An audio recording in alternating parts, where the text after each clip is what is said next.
Pues Juan Ignacio Blanco, bienvenido a la Quinta Esfera. Muchísimas gracias, muy buenos días. Bueno, que un auténtico placer tenerte aquí con nosotros, te lo decíamos antes bajo micrófono, pero es verdad, ¿no?, que nos hayas concedido esta entrevista después de tanto tiempo, ha pasado muchos años y bueno, pues te estamos muy agradecidos por ello, por este paso que mucha gente esperaba también, por otra parte.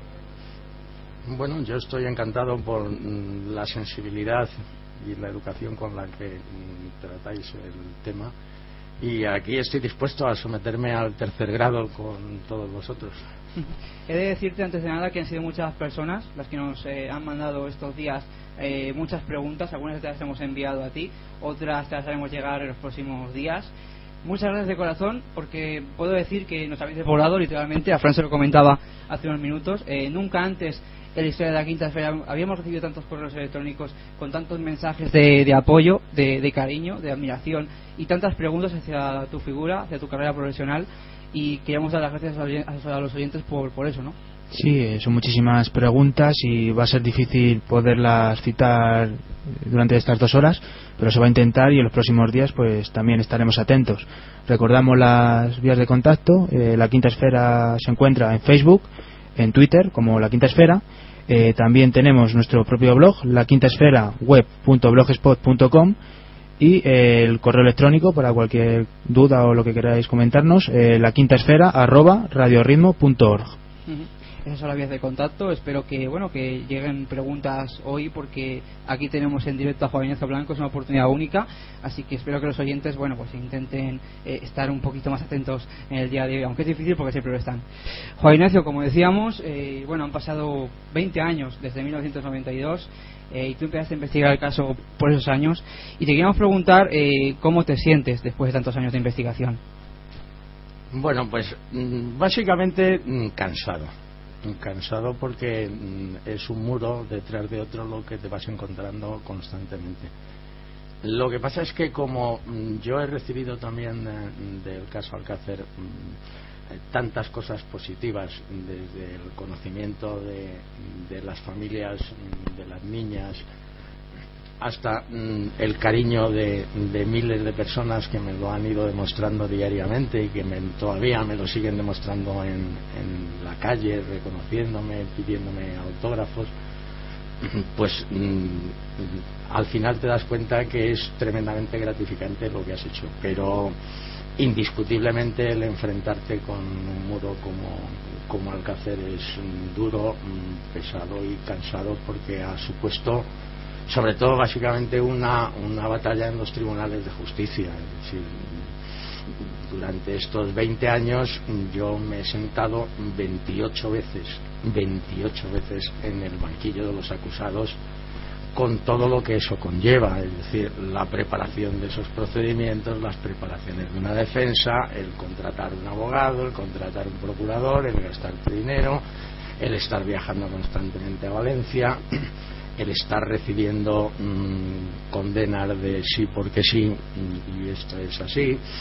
Es decir, no solamente es el hecho de no poder terminar de desvelar públicamente la verdad de lo que pasó en Alcácer, sino evidentemente la lucha constante contra todas estas instituciones que de una forma u otra son las que tenían que haber investigado lo que ocurrió con Miriam, Toñi y Desiree, y que sin embargo durante estos 20 años, pues en lugar de estar investigando todo eso, pues han dedicado más sus esfuerzos a estarme investigando a mí de todas las maneras posibles, desde mi patrimonio, desde inspecciones de Hacienda anuales, procedimientos judiciales constantemente, y cada vez que sales en un medio de comunicación y abres la boca, pues enseguida viene una querella de un lado, viene una querella de otro, o cuando no, pues se la inventan, como la última vez que yo me sentaba en el banquillo, que ha sido el mes de enero pasado, donde me pedían 4 años de cárcel. Afortunadamente la sentencia ha sido absolutoria, pues porque en una web aparecen las fotografías del sumario de Alcácer y nadie sabe por qué. Como yo soy el que tiene esas fotografías, pues he tenido que ser yo. Entonces, lo que te quiero decir es agridulce la situación que a mí evidentemente me ha dejado. Vamos a situar a los oyentes porque mucha gente te recuerda de tus intervenciones en el Mississippi, aquel famoso programa de Pepe Navarro, pero mucha gente se está preguntando ahora cómo llegas a investigar el caso Alcácer. Bueno, yo llevo trabajando en el mundo de los sucesos desde hace ya 40 años y, bueno, aparte de haber dirigido el caso durante muchos años, pues lógicamente al ser periodista de sucesos, pues desde el año 92 yo empecé a trabajar en el tema, pero al principio no fue un caso al que se le dio mayor trascendencia, aunque todo sonaba chino, eso de la mano fuera, los papelitos con el nombre, dejaba un montón de sospechas un tanto extrañas, pero no fue un asunto al que yo le dedicara excesivo trabajo. Cuando en el año 96 me contrata Pepe Navarro para llevar la sección de sucesos del Mississippi, pues durante el mes de agosto, que fue cuando empezamos a trabajar de cara a preparar los programas para septiembre, me dijo que le hiciera una lista de temas que durante la temporada pudieran tener relevancia informativa, y yo uno de los temas que le puse pues fue el caso Alcácer, porque estaba claro que se cumplían los 4 años y tendría que celebrarse el juicio de Miguel Ricard, y evidentemente pues ese juicio pues iba a tener una trascendencia informativa.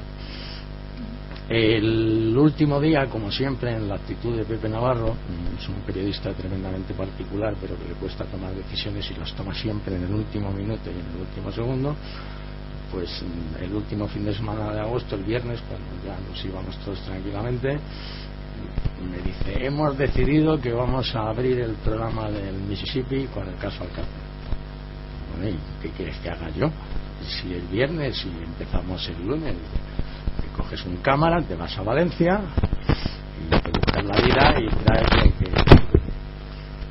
Y eso fue exactamente lo que ocurrió. Me fui a Valencia y lógicamente, bueno, pues con unos conocimientos rudimentarios de lo que era el caso Alcácer, pues me dediqué a entrevistar pues eso, a la madre de Aldous Anglés, a Fernando García, que era el padre de Miriam, que era la persona más pública, a algunos vecinos de allí, de los alrededores, y con eso nos vinimos.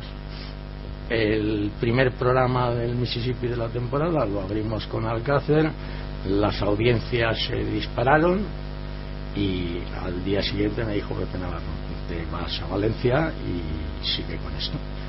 Y a partir de ahí pues empieza de verdad a interesarme lo que es realmente el caso Alcácer, hasta llegar a un momento en el que, pasados 2 meses que yo ya estaba investigando allí sobre el terreno y habíamos hecho una serie de programas, Pepe Navarro me dijo que lo de Alcácer que ya estaba bien y que eso había que dejarlo, y que lo que tenía que hacer era volverme a Madrid, quedarme aquí, que me necesitaba para otras cosas que teníamos que hacer. Yo le dije: hombre, yo estoy a punto ahora mismo de hacerme con el sumario de Alcácer, las investigaciones están en un momento que esto es... Y me puso entre la espada y la pared. Me dijo: pues ya sabes lo que tienes que hacer, o al Mississippi o al Alcácer. Y yo pues tomé una decisión que mi mujer sigue diciendo que es la tontería más gorda que he hecho en mi vida. Yo creo que no, y entonces le dije: pues Alcácer, me quedé en Alcácer. Y entonces, de estar trabajando en el Mississippi con un sueldazo de maravilla y con unos medios impresionantes, pues me quedo en la calle y me voy a vivir a casa de Fernando García.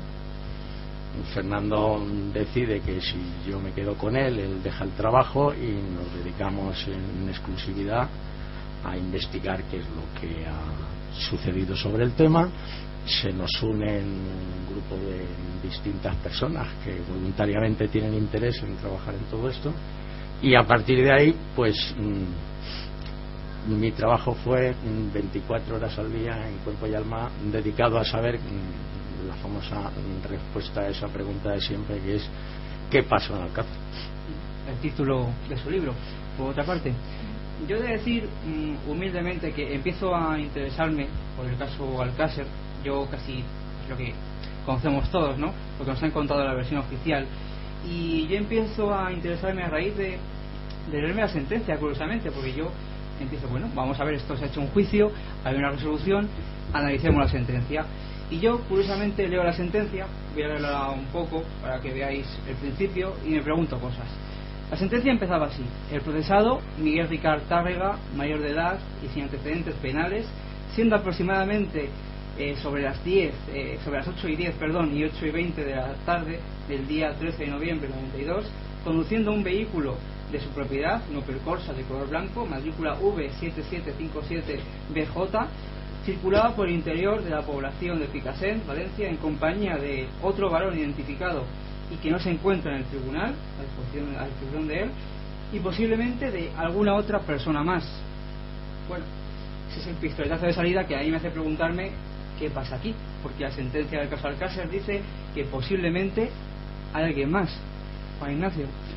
Bueno, si hay algo indiscutible es que efectivamente hay algo más. La prueba que el tribunal en Alcácer más tiempo tardó en aceptar, pero que eso supuso incluso aplazar el juicio, fue el análisis de 7 vellos púbicos que se encontraron en los cuerpos de las niñas y que encontró el profesor Frontela en esa segunda autopsia.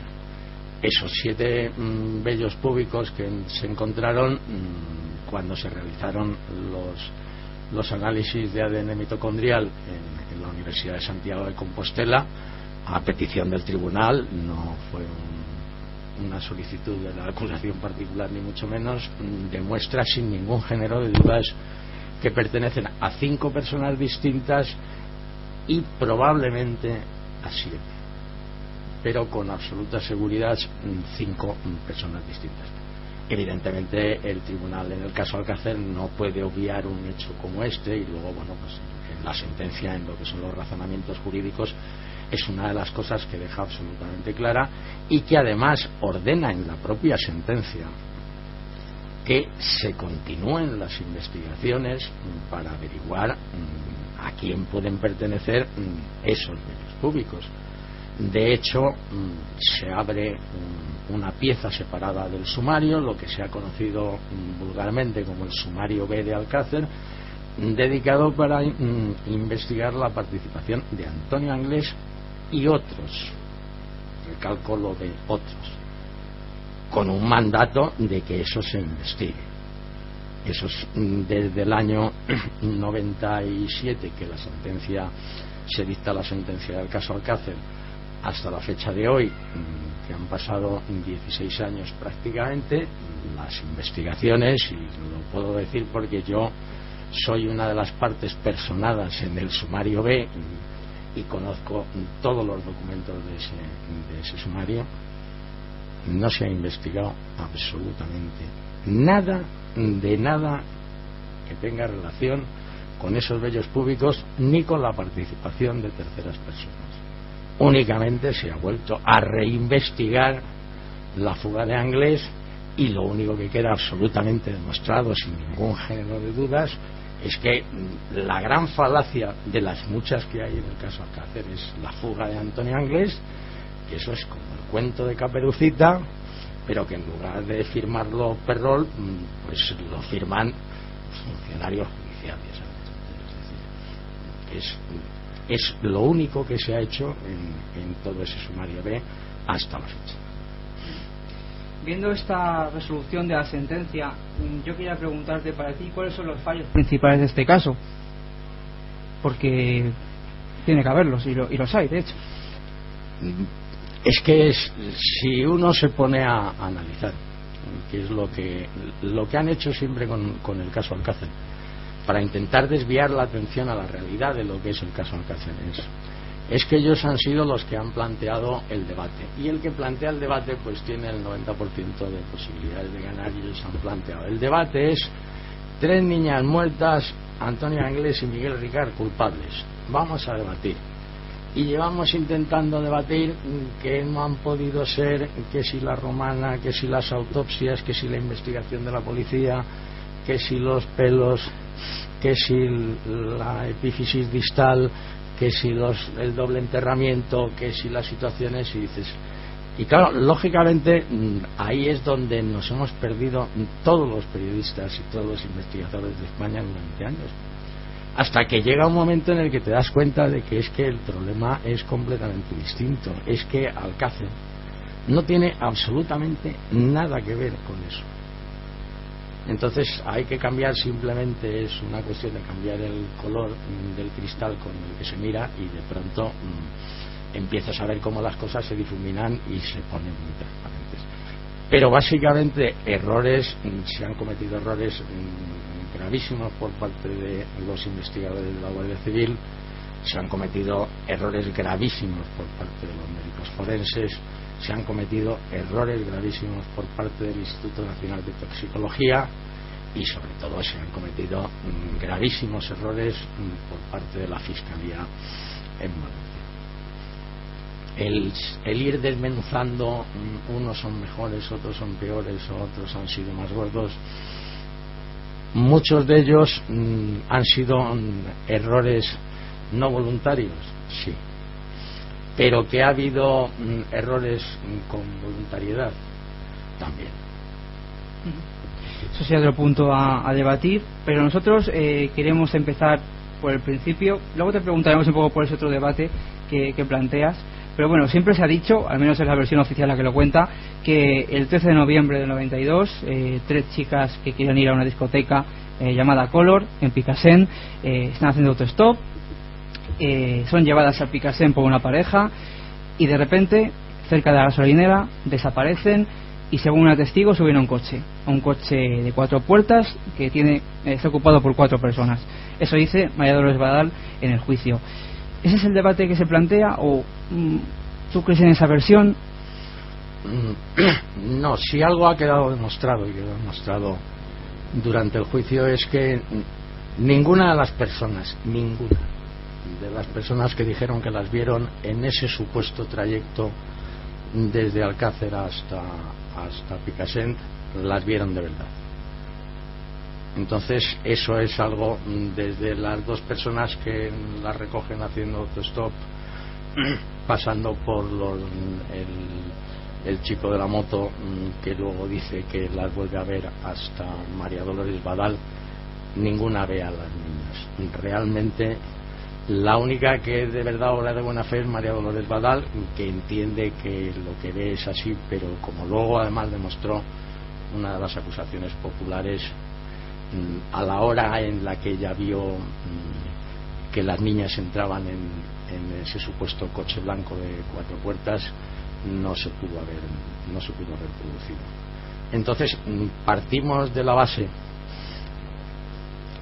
El principal problema de Alcácer a la hora de investigar, como de cualquier crimen, se llama cronología, y la cronología de Alcácer en esas supuestas horas, desde que yo lo planteo desde el punto de vista de Miriam, que sale, va a recoger a Desiree y a Toñi, luego van a casa de Esther, salen de casa de Esther, supuestamente hacen autostop, las recogen para llevarlas a la gasolinera Mari, y luego posteriormente las ven andando por la calle principal de Picassent.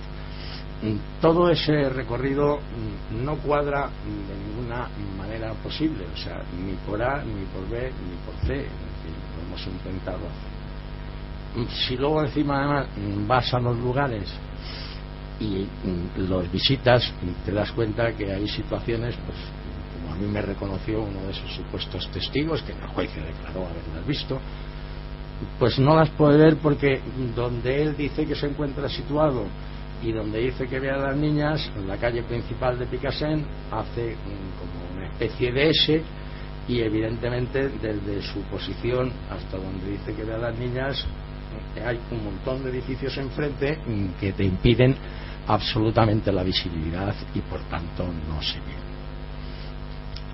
El tema de la pareja que las lleva hasta la gasolinera Mari es mucho más complicado, mucho más conflictivo. Fue uno de los puntos de inflexión en el juicio. Al abogado de Fernando García a punto de costarle un problema con el tribunal, porque se empezó el planteamiento con una pregunta muy sencilla, es decir, ¿tiene usted antecedentes penales? y a partir de ahí se intentaba descubrir qué había detrás de dos personas que, sin tener ningún interés en decir nada, aparecen para decir: yo la llevé allí. Y ese es otro de los puntos que evidentemente nunca han quedado claros, pero para mí sí están absolutamente claro que ninguna de las personas que dice que las vio no las vio ninguna. ¿Crees, por tanto, que las niñas llegaron a ir a la discoteca Color esa noche? No, pero si es que no iban a ir. No iban a ir. Eso, vamos a ver, en la discoteca Color esa noche se celebraba una de esas fiestas de instituto donde una clase pues alquila la discoteca para sacar dinero para el viaje de estudios. Si tú quieres ir a una fiesta de esas, pues lo normal es que ya hayas comprado la entrada con anterioridad y tengas la situación clara. Ellas no iban a ir a la discoteca Color, y además es que ninguna de las familias de ellas sabían que iban a la discoteca Color, porque en ningún momento se había comentado. Y Esther, que sigue siendo todos esos personajes extraños, entre comillas, lo que esto supone, y que luego su familia la cerró a cal y canto, desapareció de España, no hubo, fue de esas personas que no hubo manera humana de poder localizar nunca en el mundo, y que evidentemente es la única que da la pista de: salieron de aquí y decían que se iban a la discoteca, cuando luego se comprueba que la hora que dice la madre de Esther varía en 2 horas prácticamente de diferencia con la que dice su hija. Es decir, en el momento en que confrontas todo esto, empiezas a ver que no cuadra. Claro, si te lo cuentan como lo iban contando y haciéndolo en las investigaciones, dices: pues este la llevó allí, este la llevó allá, este la llevó, se metieron en un coche, la secuestraron, Miguel Ricard tiene un coche blanco, pues serían ellos, y punto. Y esa es la forma como han ido acumulando situaciones cuando dices: oiga usted, las niñas no iban a Color. Como no iban a Color, no fueron a Picassent. Si no fueron a Picassent, ¿a dónde fueron? Esa es la investigación. Y en Alcácer, que sigue siendo un pueblo, entre comillas, maldito, porque Alcácer es un pueblo extrañamente muy negro. A mí me recuerda como esos pueblos de la zona más profunda de Estados Unidos, donde paseas por la calle y todo el mundo abre los visillos y mira, nadie se te acerca, entras a un bar y todo el mundo se aparta. Como se te ocurriera preguntar algo de lo de Alcácer, solamente con las miradas que te echaba la gente era como nadie ha hablado nunca, nadie ha hablado y nadie habla, y todo el mundo sabe muchas cosas, pero está todo completamente cerrado en Alcácer. Alcácer es un auténtico muro de silencio. Yo he podido averiguar algunas de esas cosas en situaciones auténticamente rocambolescas. Por ponerte un ejemplo, que a mí me llame el párroco de Alcácer a las 11 de la noche, porque hay una persona que bajo secreto de confesión le ha contado una serie de cosas, pero que quería que a mí me dijera un dato concreto o una historia concreta. Que cuando vives esas cosas, de irte a las 12 de la noche a meterte en una iglesia, hablar con un cura, hablar en una ciudad oscura, en un pueblo negro donde, ya te digo, hay un muro de absoluto silencio, pues ahí es donde empiezan a fallar todas esas investigaciones. Es decir, desde el principio fallan todas las investigaciones, porque dicen: estas iban a la discoteca, se las han llevado unos por ahí y ya aparecerán enterradas por algún sitio. Dices: ya, es que eso no tiene nada que ver con la realidad de lo que pasó. Pero claro, si a eso le añades luego la aparición de los cadáveres, vamos a hablar más tarde, todas las situaciones que se van dando y cómo van liando una madeja, y al final resulta que han escrito un guión que dices: oiga, esto no cuadra con nada, pero nada con nada. O sea que, según entendemos, las niñas habrían desaparecido en Alcácer, posiblemente, no en Picassent. Las niñas evidentemente desaparecen en Alcácer, pero las niñas no desaparecen. Vamos a ver. Las niñas van a un sitio concreto, y van a un sitio concreto que las llevan a un sitio concreto y saben dónde van, entre comillas lo de saber dónde van. Nadie las secuestra a pie de calle, ni las mete en una furgoneta, ni se las lleva a ningún lado. Van a recoger con un coche unas personas y ellas saben dónde van y van a ese sitio. A partir de ahí lo que ocurre es otro tema completamente distinto, pero no se produce ese hecho de decir del secuestro material de las niñas en una calle, ni en Alcácer ni en Picasso. Pero evidentemente de dónde salen es de Alcácer. Claro, es un poco lo que se comentaba de la versión oficial, porque se decía que las niñas para subir a un coche tuvieron que conocer a esas personas que estaban dentro del coche. Es un poco la versión que se comentaba con el tema de la percorsa de Ricard y Anglés. Pero hombre, es que eso era uno de los detalles que cuando yo estuve conviviendo con la familia de Fernando, que yo estuve viviendo en su casa durante 9 meses seguidos, y digo viviendo es las 24 horas del día. Tenía mi habitación, comía con ellos, vivía con las familias. Uno aprende lo primero a conocer quién era Miriam. Luego con la familia de Toñi yo he tenido muchísima relación, sabes quién es Toñi, hablas con los amigos, con los que las han conocido, con sus compañeros de clase, son pueblos, entonces conoces cómo es la gente. Si hay algo sin ningún género de duda es que ni Miriam, ni Toñi, ni Desiré con Antonio Anglés y Miguel Ricard en un coche, pero vamos, las tienen que matar antes, y las tienen que matar antes porque además no son niñas que se dejen. Es decir, Toñi era mucho más paradita, pero por ejemplo Desiré, ¿sabe? Desiré era una tigresa, pero una tigresa, o sea, Desiré, como alguien le pretendiera hacer algo, se lo comía a mordiscos. Y Miriam era otra chica muy echada para adelante en ese tipo, pese a tener una edad muy juvenil. No eran niñas apocaditas de estar sino que eran niñas que ya tenían cierto grado de experiencia en ese sentido y que se hubieran defendido, vamos, con uñas y dientes, pero que además con ese tipo de personajes y de esa edad mucho más mayores que ellas no se hubieran juntado nunca, eso seguro. Has comentado un detalle, bueno, tú estuviste viviendo con Fernando García y con Matilde en su casa en Alcácer, y seguramente pues en muchas ocasiones te hablarían de cómo era su hija Miriam. También entrevistaste a los padres de Toñi, de Desiré, y un poco que nos comentes cómo eran, porque siempre es verdad que tendemos a contar su triste historia y nos olvidamos en los aniversarios, también en otros años, de cómo eran realmente estas niñas y las ilusiones que tenían, ¿no? Porque eran unas chicas adolescentes de 14, 15 años que tenían sueños, querían estudiar cosas, querían ser determinadas personas en un futuro, que evidentemente se quebró, pero tú estuviste allí con ellos y quería que nos contases un poco todo esto, ¿no? ¿Cómo eran ellas? Pues sí, la verdad es que te lo agradezco, porque siempre nos olvidamos de las víctimas. Aquí parece que las víctimas son lo menos importante de los sucesos.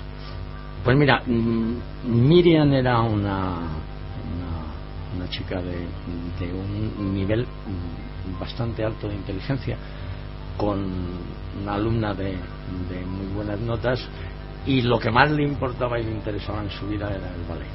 Ella quería ser bailarina de ballet. La verdad es que, por lo que comentaban, no tendría muchas posibilidades porque era bastante pato, las cosas como son, pero eso era la ilusión de su vida. Luego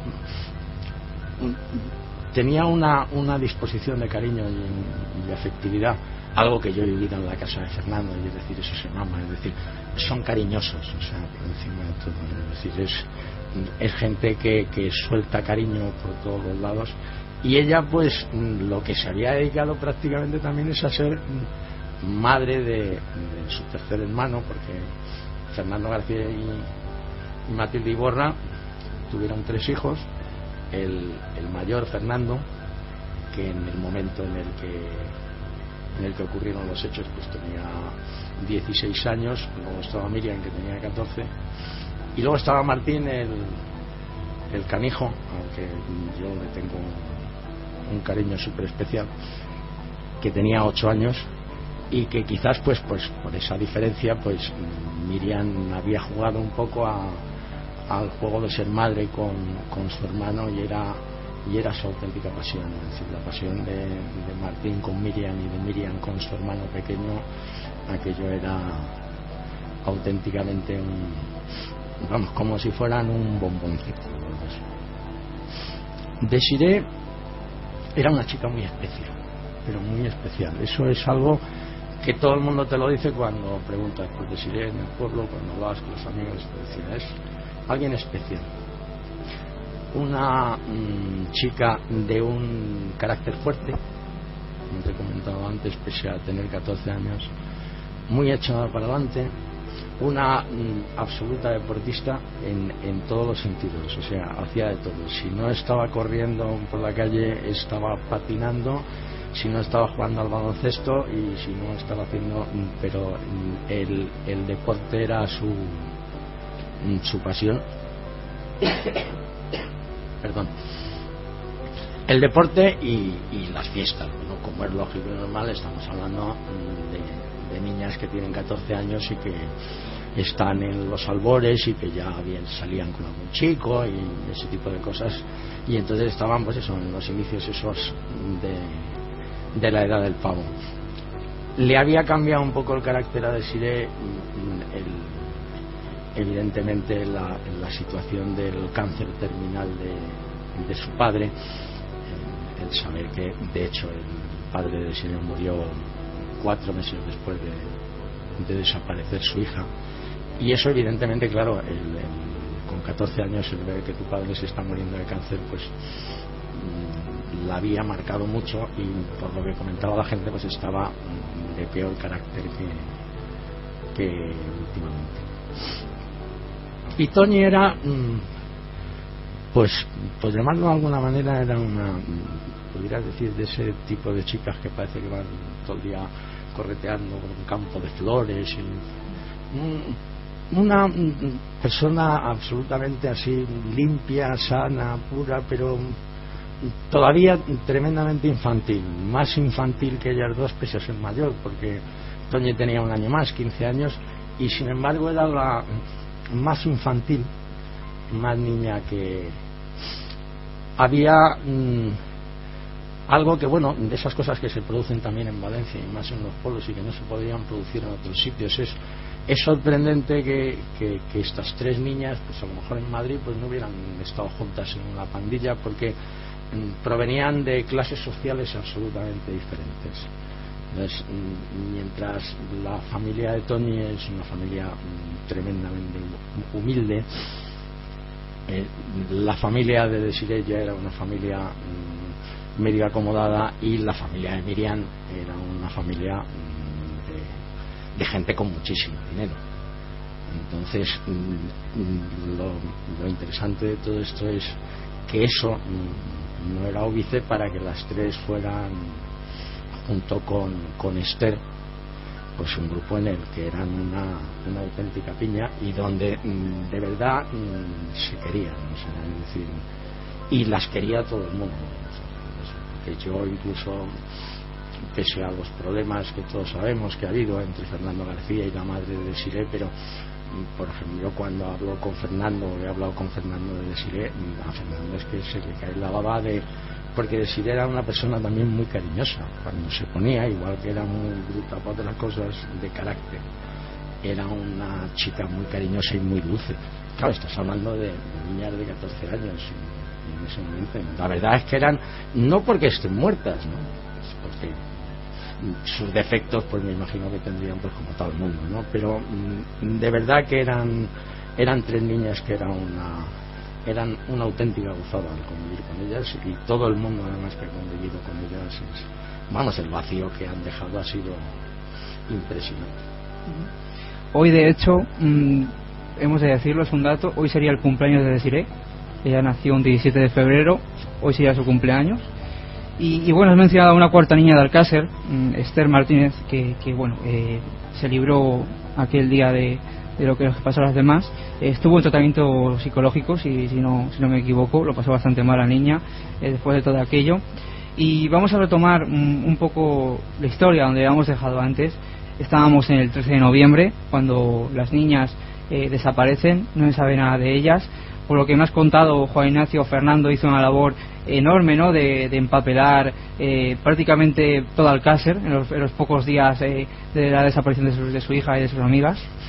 Bueno, es que lo que nadie se puede hacer a la idea es que tú estés en tu casa con tu mujer y con 2 de tus hijos y llegue la hora de cenar y sean las 10 y tu hija no llega, y son las 10:30 y no llega, y son las 11 menos cuarto y no llega, y empiezas a descolgar el teléfono y a llamar a Desiree y tampoco ha llegado, y a llamar a Toñi y no llegan, y son las 12 de la noche y no llegan, y como yo he vivido en esas situaciones, entonces es la angustia que se puede sentir. Es decir, ¿qué es lo que ha pasado? Entonces Fernando García, que es una persona evidentemente tremendamente impulsiva, pues hizo lo que haría cualquiera, que es salir a la calle, avisar a tus hermanos, a toda tu familia, decir qué es lo que ha pasado y salir a la calle a buscarla. Yo te voy a contar, por ejemplo, como dato anecdótico simplemente de esto, y eso es una realidad que se puede constatar. Fernando García salió a las 12 de la noche de su casa y regresó porque le trajo la Guardia Civil 4 días después. Y esto yo puedo poner a Dios por testigo, y en esos 4 días no solamente es que no hubiera dormido, es que todo lo que había comido era una naranja. Simplemente recorriendo campos, recorriendo casas abandonadas, buscando las acequias, buscando por todos los lados. Entonces, claro, el saber lo que es esa impotencia que siente una familia en una situación de estas, y que según vas pasando las horas evidentemente te vas poniendo siempre en lo peor, es tremendo. Ahora, luego la gran labor que él realizó, eso también un poco ayudado tanto por las fuerzas de seguridad como por periodistas, en el sentido de decir, las desapariciones duran unos días que la gente le interesan, pero cuando empieza a pasar el tiempo las desapariciones van un poco cuesta abajo, y ya los medios de comunicación pues tampoco tienen tanto interés. Entonces Fernando García lo que se dedicó es a mantener esa llama en los medios de comunicación de que eso no se parara. Evidentemente el solicitar ayuda a diversas empresas, porque él era un gran empresario allí en Valencia, para que aportaran dinero, y empezar a hacer carteles, a distribuirlos por toda España. De hecho, bueno, hay carteles, yo tengo copias de carteles de las niñas en árabe, en inglés, en francés, se llevaron a distintos países del mundo. Es decir, en convertir la búsqueda de las 3 niñas en algo que preocupara a todos los españoles y que no se olvidara. Porque claro, es que estas cosas hay que contarlas. Es decir, yo cuando me cuenta Fernando, dice, es que me tuve que poner así porque cuando habían pasado 6 días y mi hija no había aparecido, yo me presenté en el cuartel de la Guardia Civil de Picasen para ver qué estaba pasando, y los números estaban allí jugando con el ordenador. Y dices, oye, ¿quién está buscando a mi hija? ¿Dónde están? Y de hecho eso es lo que le hace venirse a Madrid, solicitar entrevistas en el ministerio, y al final entrevistarse con el entonces ministro Corcuera, que fue el que le prometió que mandaría a la UCO, a la Unidad Central Operativa de la Guardia Civil, para que se hiciera cargo de las investigaciones y que de verdad se buscara a las niñas, porque a las niñas se las buscó una semana. El resto se organizaba la búsqueda un domingo, de decir, vamos a reunirnos todos y vamos a buscar por el monte Patisí. Bueno, a la gente, pues íbamos a hacer, pero lo que es una búsqueda real, coordinada e investigando, porque claro, el buscar por buscar y decir vamos a repartir la provincia de Valencia en cuadrículas y a buscar por todos lados, no es la lógica. La investigación policial está para decir, vamos a ver qué pasó con las niñas desde el momento en que salen de su casa, y a lo mejor así las podemos encontrar. Y ese es el principal gran error de toda la investigación, es decir, que no se hizo eso. Se partió de la base de que se las habían llevado en un coche unos señores y ya está, quien fuera. Entonces, a partir de ahí, lógicamente, pues se empieza a buscar sin sentido, y esa búsqueda de sin sentido, pues lo que produce, pues desgraciadamente, pues es que no las encuentran. De hecho, las autoridades pensaban que incluso los primeros días que se habían fugado por su propia voluntad, que volverían a los pocos días. Fran, teníamos alguna pregunta para Juan Ignacio Blanco en torno a la figura de Miriam, ¿no? Que había algún oyente que preguntaba algo sobre ella. Sí, nos lo comentaba Marvin. Quería preguntarle sobre la figura de Miriam, si realmente podría ser ella el objetivo principal del secuestro, debido, por ejemplo, al tema del novio, que comentó varias cosas sobre su desaparición, unas monedas y el tema del encapuchado en su casa. Bueno, eso fue una de las líneas de investigación que se siguió, porque efectivamente yo me entero mucho tiempo después, que me enfadé con Fernando porque no había comentado nunca la situación, y me lo comentó su mujer un día. Dice, no, si es que había ocurrido una cosa, porque bajó Miriam a tirar la basura al portal y había un encapuchado e intentó agarrarla, y Miriam empezó a dar gritos, y como bajaba un vecino por las escaleras, pues el encapuchado salió corriendo. Hombre, estas cosas, si estamos investigando una historia de este tipo, pues lo normal es que hubiéramos podido saberlo antes, que pueda tener o no tener relación con la situación. Yo siempre he tenido claro que evidentemente sí tiene relación con la situación, y que el objetivo primordial era la hija de Fernando García. Bien, vamos a avanzar un poco en el tiempo, porque ya llevamos la primera hora consumida del programa. Parece mentira, pero ya estamos casi en la hora. Lo cierto y verdad es que el día 27 de enero aparecen los cuerpos. Estamos en el año 1993. Aparecen los cuerpos en una fosa de la Romana. Y durante aquel día, concretamente, tú en tu libro ¿Qué pasó en Alcácer? Hablas de una serie de irregularidades que se cometen desde el momento en que los apicultores ven una especie de puño o mano que asoma, que emerge de la tierra, hasta que bajan al cuartel de John Bay a denunciar, hasta que se produce el levantamiento, ¿no? Bueno, ahí es donde se ve clarísimamente que todo es un auténtico montaje. Por empezar con el principio, por lo de los apicultores, yo te puedo contar de forma anecdótica que un día en Madrid, en la calle Doctor Esquerdo, hay una tienda que se llama La Nueva Apicultura, que se dedican a vender pues todo tipo de elementos para los apicultores. Y entonces un día pues se me ocurrió a mí entrar en la tienda, y estaba llena de gente de pueblo, con todos mis respetos, con su boina, con todos allí. Y claro, como yo estaba entonces saliendo en televisión, se quedó todo el mundo así pasmado mirándome, y el que estaba detrás del mostrador en la tienda me dijo, ¿qué desea usted? Digo, bueno, yo quería venir a hacerle una pregunta. ¿Es normal en el mes de enero que un apicultor suba a ver las colmenas?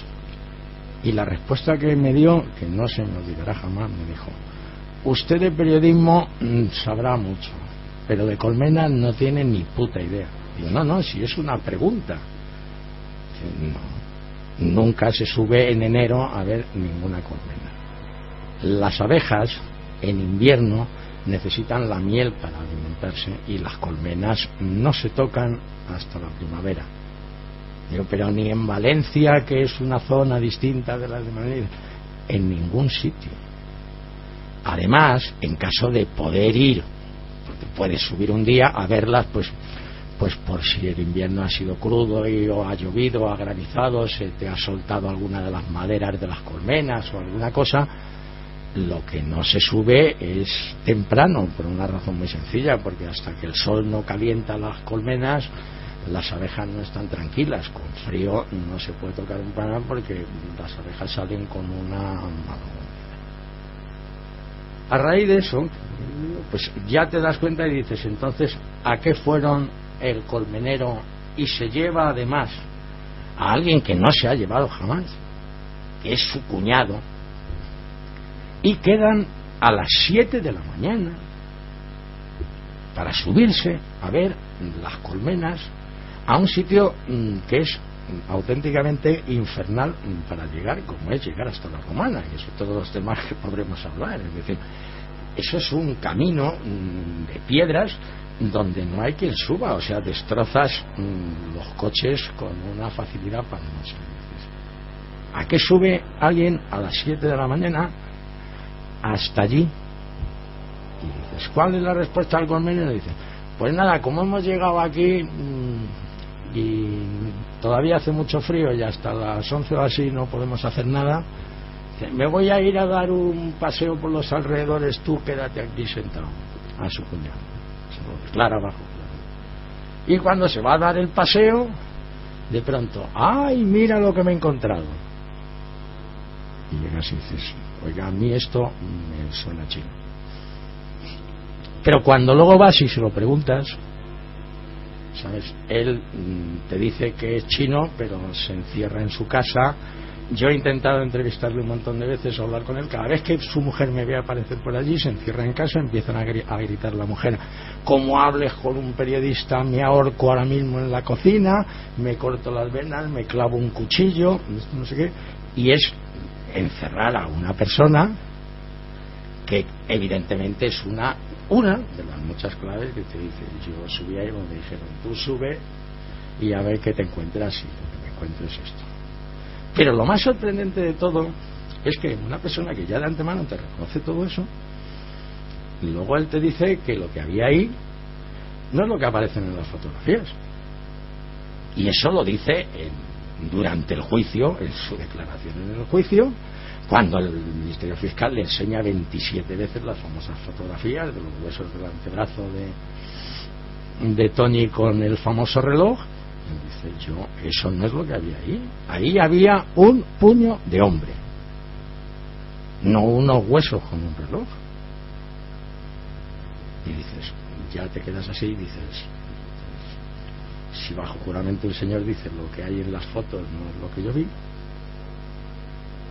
Haces así, dices, siguiente paso, dices, pues como esto no cuadra, vamos a ver a la única persona que no tiene relación ni con las fuerzas de seguridad ni con autoridades judiciales, que estuvo el día que desenterraron los cadáveres. Como Fernando y yo, y nos vamos a ver al funerario de Alberique, que es la persona que subió allí con los féretros y que estaba el hombre allí, pues en el funerario mirando. Y le encontramos en un bar, nos sentamos, vamos a hablar con él. Bueno, cuéntenos usted algo de lo que pasó aquel día. Dice, bueno, ¿qué quiere que le cuente? Dice Fernando, como siempre. La alfombra, ¿de qué color era? Y había una máquina de tabaco en el propio bar que anunciaba ducados, el azul ducados, ese entero así, azul como ese. Dice que usted que aquí en el sumario pone que es marrón oscura. Que estaba allí, digo yo que azul como ese. Y el hombre, incluso hasta para demostrar que lo que estaba diciendo era verdad, recuerdo que sacó la cartera y dentro de la cartera llevaba la foto de las 3 niñas y al lado llevaba una de Monseñor Escrivá de Balaguer, que me hizo mucha gracia, pero que por lo menos. Seguimos hablando de lo que había ocurrido durante todo el levantamiento, y todo lo que nos contó no se correspondía ni con lo que había puesto con la Guardia Civil en el informe de inspección ocular, ni con el acta de inspección ocular que había firmado el juez. Pero además intentando convencerle, decir, mire usted, aquí el juez dice que primero sale una cabeza, después sale la cabeza del segundo cuerpo, después sale el cuerpo de la primera cabeza, después el cuerpo de la segunda cabeza y después el tercer cuerpo, que está completo. No se desprendió ninguna de las cabezas de las niñas. Las niñas llevaban las 3. Pero vamos a ver que el juez dice esto y la juez dice esto. No puede ser así, se lo digo yo, que yo estaba allí y yo he estado viendo cómo estaban haciendo esto. Detalles como todo eso, de cómo se realiza esa famosa inspección ocular. Pues bueno, pues como yo también publico en el libro, a mí vinieron unos periodistas de las provincias a regalarme las fotografías que habían hecho, porque se presentaron directamente cuando estaban levantando los cadáveres. Estuvieron allí, hicieron fotos al juez, a la secretaria, al resto de personas, y exactamente igual que puedes hacer fotos, pues podrían estar fumando pitillos y tirar colillas, o podrían haber manipulado completamente toda la escena del crimen. Porque claro, como aquí el levantamiento de cadáveres lo hicieron Mortadelo y Filemón, pero así de textual, cuando se le preguntó a uno de los guardias civiles que habían participado en el levantamiento, dijo: ¿ustedes acordonaron la zona? Y dijo: sí. Dice: ¿cuándo? Dice: cuando nos fuimos. Y eso fue lo que se hizo. No se acordonó ninguna zona. Cuando ves las fotografías dices: oiga, aquí hay una fotografía con 20 objetos, todos estos aparecieron aquí. Dicen: no, cada uno apareció en un sitio diferente, pero los juntamos todos para que salieran todos en la misma foto. Ese fue el nivel de preparación real con el que se hicieron esas cosas. Si a eso le sumas y dices, siguiente paso, dices: vamos a ver, los colmeneros bajan al cuartel de la Guardia Civil de Llombai a decir que habían visto el puñalón, y resulta que es que tienen los dos Land Rover averiados, y como tienen los dos Land Rover averiados, pues no pueden subir entonces los tienen que tener 2 horas y media sentados en el cuartel para llamar al equipo antiatracos de la 111 Comandancia de la Guardia Civil, porque el grupo de delitos contra las personas libraba ese día, y entonces el grupo antiatracos, que estaba en Náquera, que es la otra punta de la provincia de Valencia, a 90 kilómetros, que estaban enseñando unas fotografías en un banco de unos supuestos atracadores para un reconocimiento, son los que van vestidos de paisano, y el famoso coche negro que supuestamente llega, coge a los colmeneros y suben arriba, y lo primero que hacen arriba es, estos 3 guardias civiles, es darle unos guantes a los colmeneros y decirles que se pongan a buscar por ahí. A los colmeneros. A los colmeneros. Y que se pongan a buscar por ahí, eso lo han dicho los colmeneros. Esa es la forma que se hizo de llevar la investigación. Claro, como lo único que se encontró fue un papelito con un nombre, pues dices: pues ya está, verde y con asas. Ahora claro, si luego se te ocurre molestarte y pedir, como pidió la acusación particular, cuál había sido al Instituto Nacional de Meteorología para saber el tiempo que había hecho en la Romana durante esos 75 días, y te das cuenta que ha habido días donde han soplado ráfagas de viento de 147 kilómetros por hora y el papelito seguía estando allí.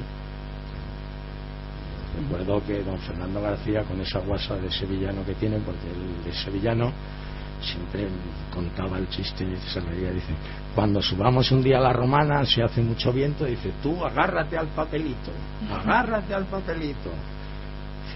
Eso ya es imposible que pueda aparecer ese papelito. Ese papelito, para que la gente que no sepa el caso, incriminaba a una persona. Ese papelito ponía el nombre de Enrique Anglés, hermano del famoso Antonio Anglés, y es a partir de ese momento cuando la investigación, digamos, que se encamina hacia un sitio, ¿no? Claro, en ese mismo instante, ese papel, no uno sino porque son 2 papeles realmente lo que aparecen. Los 2 papeles pertenecen a Antonio Anglés, pero se ve clarísimamente su nombre. Antes de que el juez suba, un comandante de la Guardia Civil coge el trozo del papel, se baja a la comandancia y a partir de ahí inician esas investigaciones. De hecho, su señoría, el juez, nunca vio esos trozos de papel, pero evidentemente esos trozos de papel que decían Antonio Anglés, pues llevaron a ir a casa de los Anglés, que lógicamente son una familia y eran una familia bastante conocida de la Guardia Civil en todos los aspectos, y son los que les llevan a detener a Enrique Anglés y posteriormente en el segundo registro la detención de Miguel Ricard aquella misma tarde. Pero ese papelito sigue siendo, bueno, pues el gran enigma de alguien que es muy listo para unas cosas y muy tonto para otras. Es decir, el personaje de Antonio Anglés que aquí han creado se cae siempre por su propio peso, porque es que es el listo tonto. Yo no conozco a nadie que coja, entierre a 3 niñas en un sitio, se saque 2 papeles del bolsillo, los trocee, los trocee allí y los tire encima de la fosa. Eso no tiene sentido, eso no, porque vamos a ver, podría haber aparecido su documento nacional de identidad, porque se te puede caer. Ha habido atracadores que se les ha caído el DNI en el atraco a un banco, se te cae, ¿vale? Se te ha podido caer el papel, pero nadie lleva papeles troceados en el bolsillo, entonces eso significa que los has tirado allí. Dices, pero ¿cómo vas a tirar papeles con tu nombre que te implican directamente encima de la fosa? Dices, es que eres tonto. Ahora, luego es listísimo para saltar el cerco, luego es idiota para dejarse en el chalet de Benaguacil una muestra de ADN en una servilleta manchada de sangre, para dejarse una cartera con 2 fotografías de carnet, una con el estado anterior y otra con el estado posterior. Es decir, es un personaje que dices, esto no se lo cree nadie. O sea, nadie deja un papel con su nombre encima de la fosa donde acaba de enterrar a 3 niños. Eso, evidentemente, lo primero que tiene que pensar cualquier investigador normal es que alguien ha puesto eso ahí por algo, lo que es evidente, para intentar incriminar a esa persona. Llegados a este punto, hemos de ser directos. Para ti, ¿qué papel tienen Ricard y Anglés en esta historia? ¿Son culpables de algo? Anglés absolutamente de nada. Es el pobre hombre, lo único que ha tenido es que le mataron. ¿Le mataron? Antonio Anglés estaba muerto antes de que desaparecieran las niñas. Eso es algo que no tiene ningún tipo de discusión. Y Miguel Ricard, bueno, pues es lo que vulgarmente se llama un falso culpable. Fácil y sencillo. Se tenía que comer la muerte de Antonio Anglés, en lugar de comerse la muerte de Antonio Anglés se comen las niñas. Es fácil. Pero desde luego, relación directa con la violación, secuestro y asesinato de Miriam Toñi y de Siné, ninguna. Y en cuanto a los registros del Opel Corsa y del Seat Ronda, ¿no hay ninguna prueba física de las niñas en ese coche que incrimine a los 2 culpables? No, ninguna en absoluto. ¿No se encontraron pelos de ellas?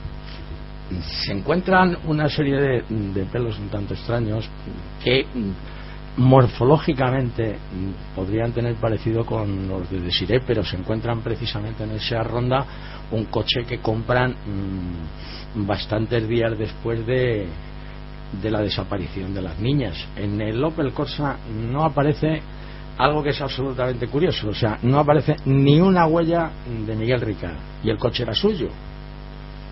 O sea, o el trabajo policial fue absolutamente pésimo, o el coche estaba tan absolutamente limpio que, eso sí, no se consiguió extraer del Opel Corsa ni una sola huella dactilar, ni una de todo el coche. Dices, pues, alguien lo ha limpiado a conciencia, o la forma de trabajar en dactiloscopia de los miembros de la Guardia Civil deja mucho que desear, pero no aparecía nada. En el Seat Ronda sí, en el Seat Ronda aparecen algunos pelos de animales de colores que son curiosos y que son los que llevan un poco a que, como Antonio Anglés, una de las cosas que le gustaban, no a él sino a Roberto, que era así de estúpido, tenían 3 perros y cogían botes de pintura y cada día los pintaban de un color, porque como también es una familia muy especial, y entonces claro, dice, aparecen pelos de perros rojos. Dice, sí, porque a estos les daba la berza de hacer ese tipo de tonterías. Y aparecen 3 cabellos que nunca se analizó el ADN, pero que morfológicamente sí podrían haber sido de Desiré. Es la única prueba que podría unirlas.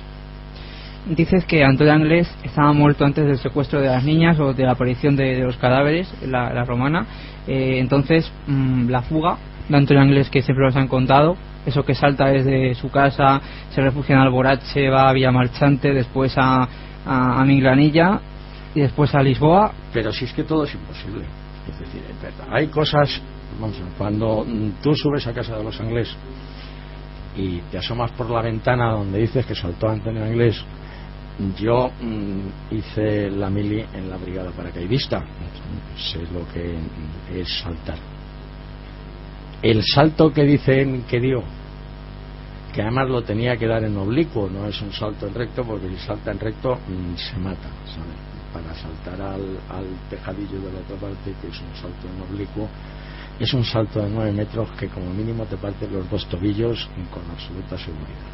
Pero si luego vas y le preguntas al dueño de ese tejadillo donde supuestamente ha saltado, y dice: aquí esa tarde, antes de entrar la Guardia Civil, había 16 guardias civiles con focos en ese tejado iluminando la casa de los Anglés. O sea, por ahí no saltó nunca nadie. Antonio Anglés no estaba en su casa. Otra cosa es que, claro, si nos vamos a dar por válido el testimonio de todos los miembros de la familia Anglés, nosotros sabemos que ha saltado porque la hermana de Antonio Anglés dice que estaba allí y que saltó. Pero nadie le ha visto saltar. Es prácticamente imposible dar un salto de esas posibilidades, y si hubiera saltado se hubiera encontrado con 16 guardias civiles en ese momento. Luego ya partimos de la base de que desde el primer momento ya la fuga no cuadra, y a partir de ahí todo lo que se va viendo es un fantasma de alguien que te está apuntando como a la persona que le lleva hasta Minglanilla supuestamente con una pistola, y le está diciendo que no se dé la vuelta atrás y que no le mire, pero le está diciendo que se llama Antonio Anglés y que le buscan y que le quieren matar. Y dices, bueno, ya, si yo no quiero que me vean, no voy a decir que soy Antonio Anglés. Pero claro, si no digo que soy Antonio Anglés, pues el pobre agricultor pues no se entera de que soy Antonio Anglés. Si luego me refugio en un chalet y no dejo 2 fotografías mías, pues no saben que he sido yo. Entonces va dejando unos rastros que son las miguitas de pan de pulgarcitos, ¿sabes? Entonces va dejando sus miguitas y dices, entonces, si paso por aquí, paso por aquí, paso por allí. Y todo con testimonios de gente que luego ha cambiado de opinión en todos, y en la mitad de las veces pues por personas como el de Portugal, que es un yonki que se murió 20 días después de todo esto. Gente evidentemente que son la gente. Yo estaba aquí conmigo y tenía mucho dinero y yo le dejaba debajo de la barca estar conmigo. Y dice, bueno, ¿y quién más le vio? Dice, nadie más, yo. Entonces todo la fuga de Antonio Anglés es un auténtico montaje. Yo te digo una cosa, yo estaba en Valencia entonces, nadie sale de Valencia. Eso yo te digo que Antonio Anglés no sale de Valencia. El cerco que se monta en Valencia, aparte del gravísimo error policial que se comete inicialmente, es decir, que es el dejarle salir de allí, porque la Guardia Civil, que es la que tiene conocimiento de que Antonio Anglés le están buscando, en lugar de comunicárselo a la policía, que es la que controla toda la zona de Valencia, y hay que tener en cuenta que Alcácer es un pueblo que está a 12 kilómetros de Valencia, es decir, están prácticamente pegados. La lógica es que Antonio Anglés se hubiera ido a Valencia. La Guardia Civil, con un intento de que ellos querían ser los que tenían que detener a Antonio Anglés, no comunican a la policía que se está buscando a Antonio Anglés. Y Antonio Anglés, si esa primera noche en Valencia, si supuestamente hubiera estado, que no estuvo, pues pudo haber salvado el cerco. Ahora, salir de ahí, y más encima por la A3, vamos, eso yo te digo que es absolutamente y físicamente imposible. O sea, de hecho, vamos, fue una época que a Antonio Anglés le han odiado todos los delincuentes españoles, porque todos los controles de búsqueda que habían para detener a Antonio Anglés no sirvieron, pero para detener a un montón de delincuentes sirvieron de maravilla. Fue capaz de hacer sombra al propio Lute, ¿no? Que era un escapista profesional. Sí, lo que pasa es que la diferencia del Lute es que el Lute de verdad se escapaba, y el Lute además tenía apoyo en muchísimos sitios. Es decir, estamos hablando de kinkis, y Antonio Anglés era una persona que no lo conocían ni en su casa, es decir, que no tenía ningún grupo de apoyo, ninguna posibilidad, y lo único, el famoso invento de la madre de Antonio Anglés, de que le había robado los 2 millones esos de pesetas, y que por lo menos justificaba decir, hombre, es un don nadie que no tiene apoyos en ningún sitio y que no ha salido de su pueblo en la vida, pero como va con dinero, pues ha podido fugarse.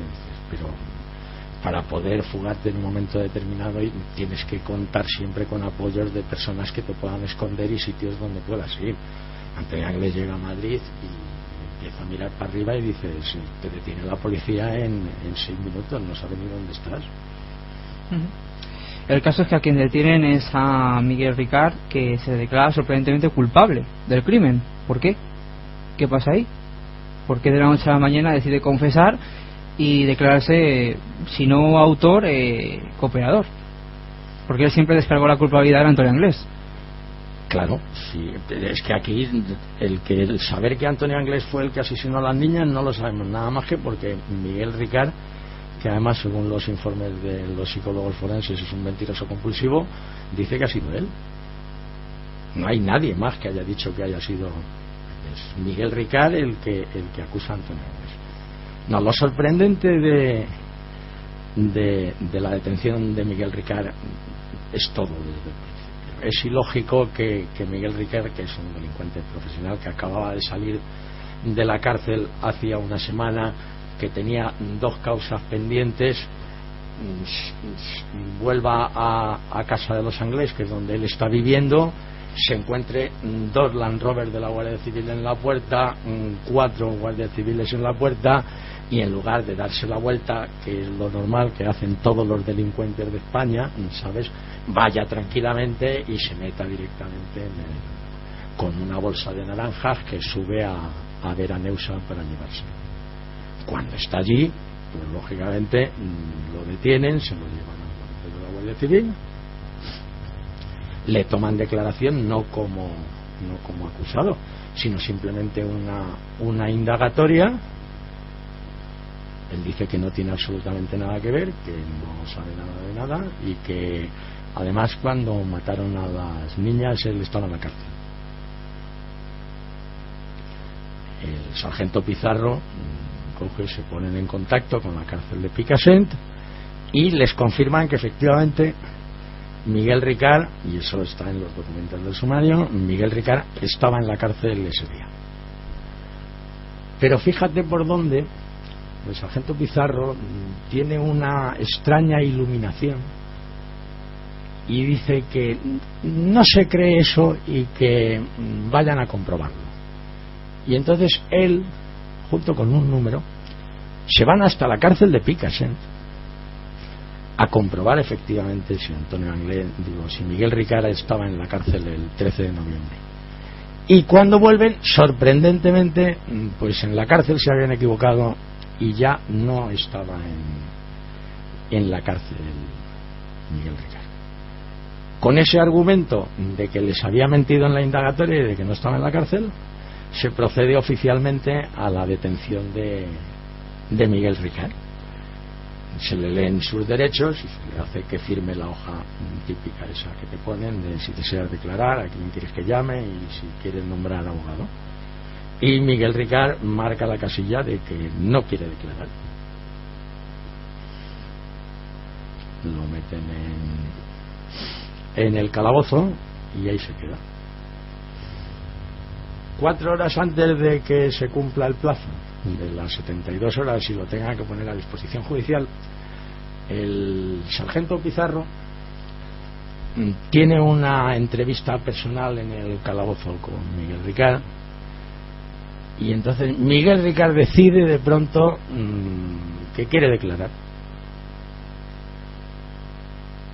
y hace una primera declaración en la que dice que fueron Antonio Anglés y él, pero que en un campo de naranjos que había en una zona completamente distinta, que él no había hecho nada y que él solo había hecho nada más que con Desiré y que él estaba allí en el coche y que le llevó a Antonio Anglés con las niñas, que las cogieron allí en la calle, que las pegó una serie de golpes para que no gritaran en el coche, que se las subieron hasta allí y que le hizo llegar al campo ese de Naranjos.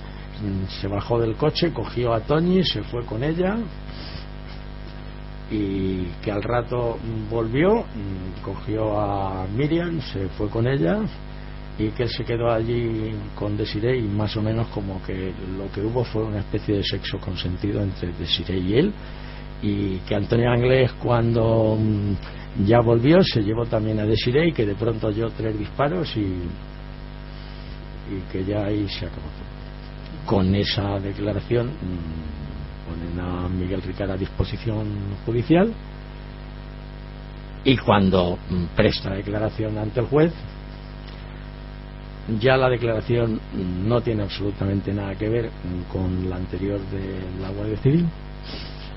Ya se había producido en otro sitio distinto, los hechos se habían producido de manera completamente diferente. Y el problema de todo esto es que tanto las lesiones de esa primera declaración como de esa segunda, que todavía no se conocían los resultados de las autopsias, pues no cuadraban absolutamente con lo que había sucedido. Claro, yo que te quería preguntar, ¿existen, que se sepa, contradicciones evidentes que digas, lo que cuenta Miguel Ricard según la versión oficial no cuadra con las investigaciones realizadas según los forenses? ¿Hay contradicciones importantes? En las 2 primeras declaraciones, por supuesto que todos son contradicciones. Por eso,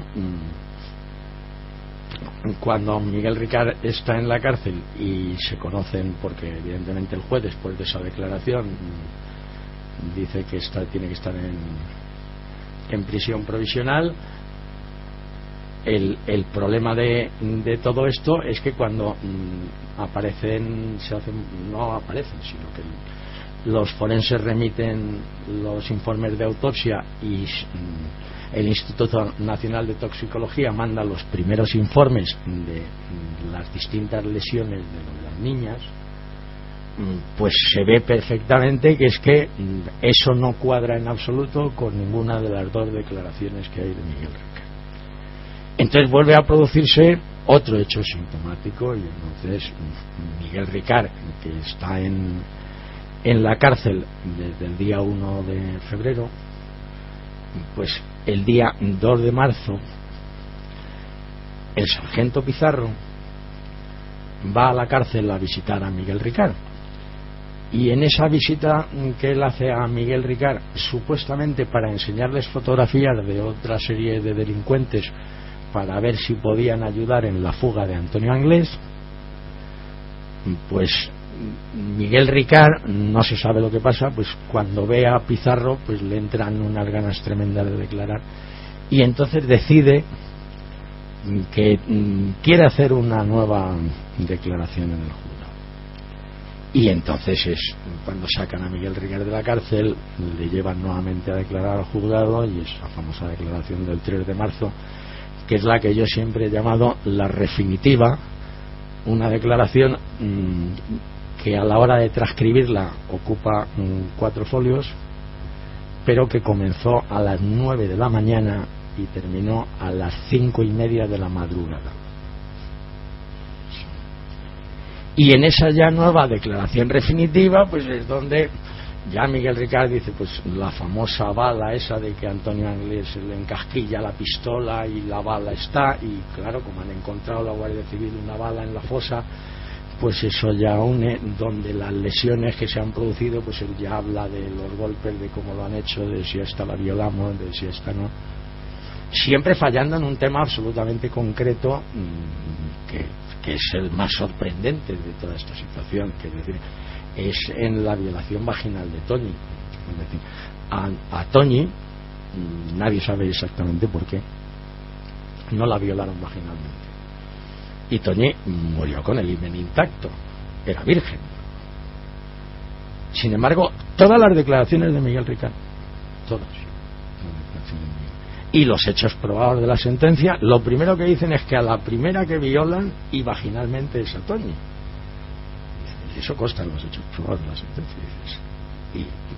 la niña murió con el himen intacto, y yo recuerdo entonces al profesor Verdú, cuando estaba haciendo su deposición en el tribunal, repitiéndole a don Enrique Beltrán, el fiscal jefe, durante más de 3 veces, diciéndole que no son 6 violaciones, señor fiscal, 5 violaciones, 3 anales y 2 vaginales. Una niña no fue violada vaginalmente, y algo que a mí es una de esas cosas que me ha sorprendido, pero evidentemente todas las declaraciones de Miguel Ricard lo primero que hacen es eso. O sea, la primera que violan es a Tony. Sí, Pepe, el criminólogo, que ya conocemos este programa, nos comentaba al respecto si todas estas modificaciones en los testimonios de Ricard podrían deberse a una futura compensación económica, y también vendría el caso de lo que ha ocurrido con el patrimonio de la familia Anglés, ya que en los últimos meses ha aparecido incluso su madre, Neusa Martins, con varias hipotecas a su nombre. Entonces, si habría algún tipo de relación con esto. Bueno, yo datos fidedignos al 100% de poder demostrar eso no tengo, pero indiscutiblemente lo que está absolutamente claro es que Miguel Ricard se declara culpable por una razón muy sencilla, es decir, el problema es hablar de la muerte de Antonio Anglés, pero a Antonio Anglés lo han matado Miguel Ricard y el Mauri en un ajuste de cuentas, que si luego tenemos tiempo podemos hablarlo. Cuando los apicultores descubren un cuerpo en La Romana, el cadáver que hay dentro de la fosa no son los cadáveres de las niñas, es el cadáver de Antonio Anglés. Lo que se hace es cambiar el cadáver de Antonio Anglés por los cadáveres de las niñas, y tienes el culpable malo malísimo de todo, que está muerto, y el otro tiene una historia muy sencilla. O sea, te vas a comer lo de Antonio, en lugar de eso te comes esto, nosotros te vamos a mantener en prisión, que vas a vivir entre comillas como un marajá, a tu familia no le va a faltar absolutamente de nada, sobre todo a tu hija, que es algo que no han investigado nunca realmente, pero a quien Miguel Ricard quiere dejar en mejor posición es a su hija. Y evidentemente la familia Anglés ha prestado unos servicios inconmensurables en todo este tema, y lógicamente pues yo estoy absolutamente convencido. Otra cosa es que se pueda demostrar documentalmente que han percibido muchísimo dinero de la administración del Estado por todos los favores que han prestado. Bueno, el caso de la afirmación de asesinato de Antonio Anglés por parte de Mauricio Anglés, bueno, es una acusación fuerte, ¿no? Pero digamos que tienes pruebas para... Bueno, el primero que lo dijo fue Miguel Ricard, eso está claro. De todas maneras, sobre esos hechos sí hay pruebas. Es decir, está claro, hay en primer lugar el interés que tiene Miguel Ricard en la cárcel durante los 4 años que él está antes de que le enjuicien. Lo único que le preocupa es meter a Mauricio en el ajo, y de hecho en todas las declaraciones lo que pretende de alguna manera es que Mauricio se coma también la parte del marrón, porque él se lo está comiendo todo. Yo al principio no entendía que Miguel Ricard implicara al Mauri, porque si tú implicas al Mauri significa que estás tú. Es algo que evidentemente eso no te va a ti a salvar de nada. La lógica es que si tú quieres como mínimo intentar parecer inocente, impliques a terceras personas que no mantengan relación con ellos, pero decir, no, es que el que estaba era el Mauri, y dices, pues estabas tú también seguro. Y eso era porque él se sintió siempre en todo momento, es decir, que le habían dejado auténticamente tirado. Es decir, él se sintió que la familia Anglés estaba siendo mucho más beneficiada en todos los sentidos. Estuvo viendo cómo salían en los medios de comunicación, cómo cobraban por las entrevistas, cómo la casa de los Anglés ya era de otra manera, cómo Neusa, que siempre había sido prácticamente una indigente en todos los sentidos, pues se ponía unos trajes de chaqueta que estaban muy bien y lucía sus anillitos y sus cosas, y él de alguna forma siempre intentó el jugar su carta de que Mauricio estaba en el ajo. Sin embargo, nunca lo consiguió porque ahí los ángeles cerraron muy bien filas, es decir, y como a ellos se les debe, sin los ángeles hubiera sido imposible montar todo lo que se montó.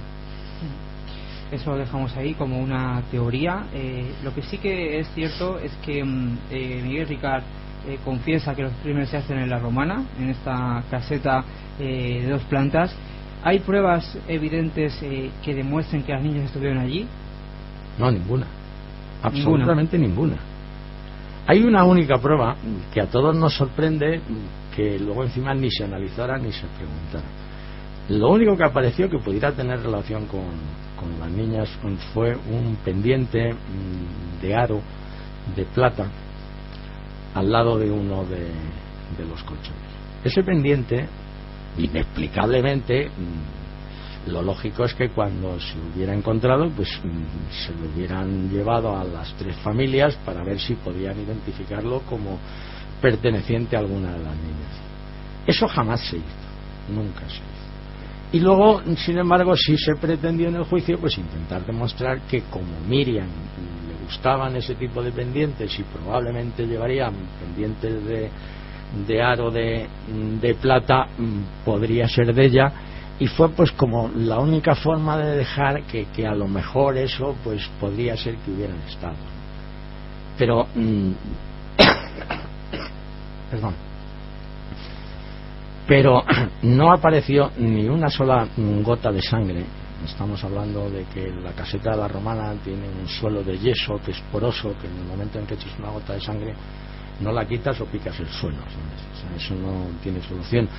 2 colchones de goma espuma con sus fundas que han estado además durante años porque incomprensiblemente, ¿sabes?, ni se los llevaron para investigar y analizar, pero sí buscaron en esa famosa segunda inspección ocular que duró 72 horas, pues se registró palmo por palmo y no se logró encontrar ni un solo vello o cabello que perteneciera a las niñas. Es decir, no hay ni una sola prueba que pueda demostrarlo. De hecho, la sentencia en los fundamentos jurídicos dice